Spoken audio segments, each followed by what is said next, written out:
بسم اللہ الرحمن الرحیم۔ آپ سب بھی دعا پڑھ لیں۔ رب اشرح لی صدری ویسر لی امری واحلل عقدۃ من لسانی یفقہوا قولی۔ رب زدنی علما رب زدنی علما رب زدنی علما۔ آمین۔ السلام علیکم ورحمۃ اللہ وبرکاتہ۔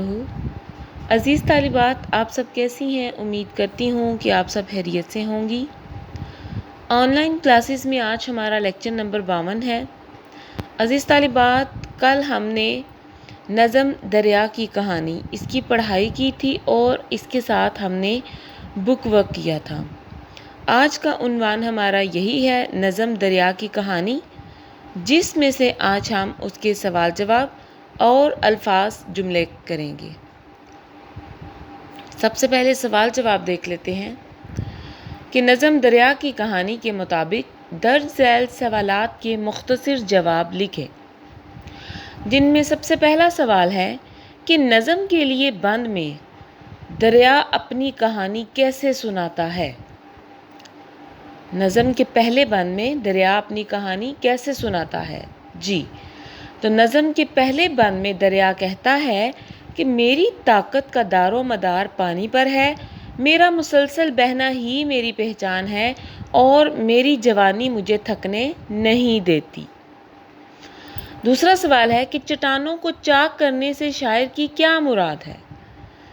جی، تو چٹانوں کو چاک کرنے سے شاعر کی مراد یہ ہے کہ دریا نے چٹانوں کو بھی کاٹ کر اپنا راستہ بنا لیا ہے۔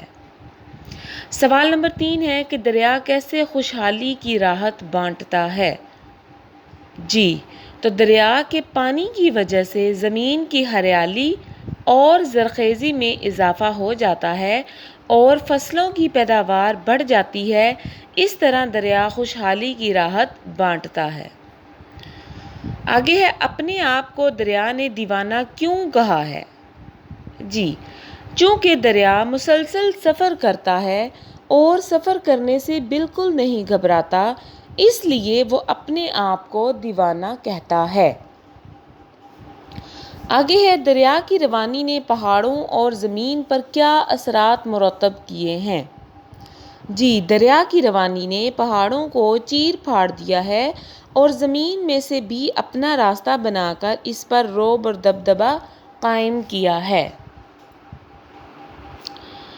یہ تھے سوال جواب۔ آگے سوال نمبر 3 تھا مشق میں کہ درج ذیل الفاظ کی متضاد لکھیں اور انہیں جملوں میں استعمال کریں۔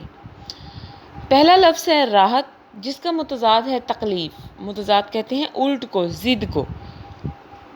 تو راحت کا متضاد کیا ہے؟ تکلیف۔ علم کی دولت انسان کو راحت بخشتی ہے۔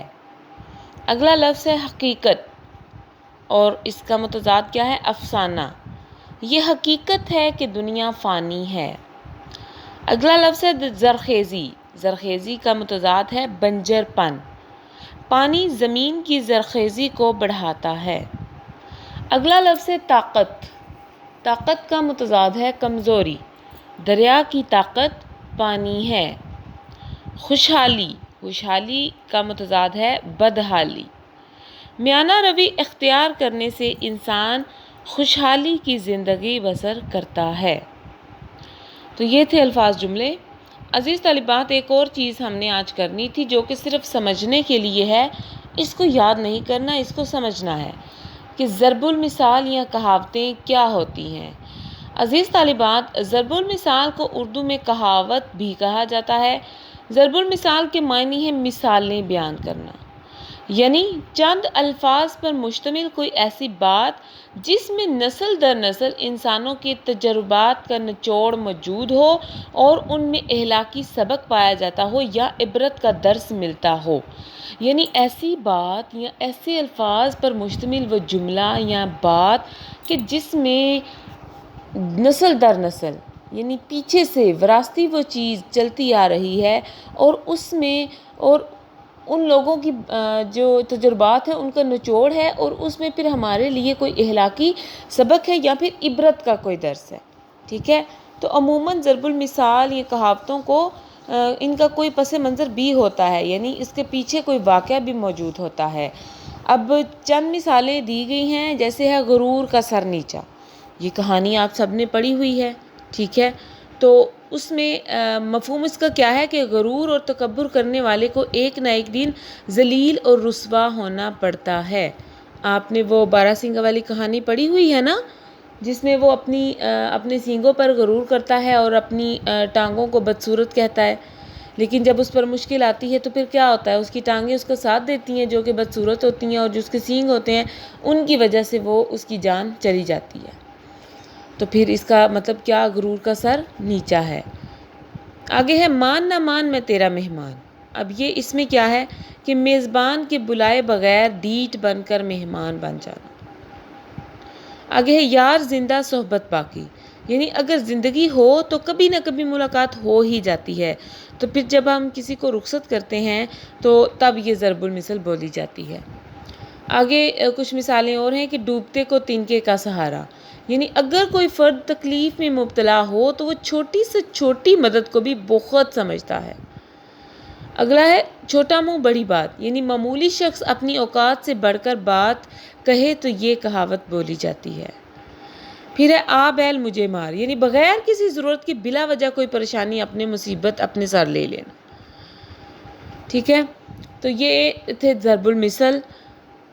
اگلا جو ہمارا سبق ہے اس میں کہیں نہ کہیں یہ والے جو ضرب المثال ہیں وہ بولے جاتے ہیں، تو اس لیے میں نے سوچا کہ آپ کو پہلے سے بتا دوں کہ ضرب المثال یا پھر کہاوتیں ہوتی کیا ہیں۔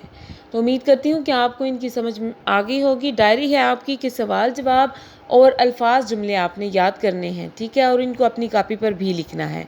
اپنی دعاؤں میں یاد رکھیے گا۔ اللہ حافظ۔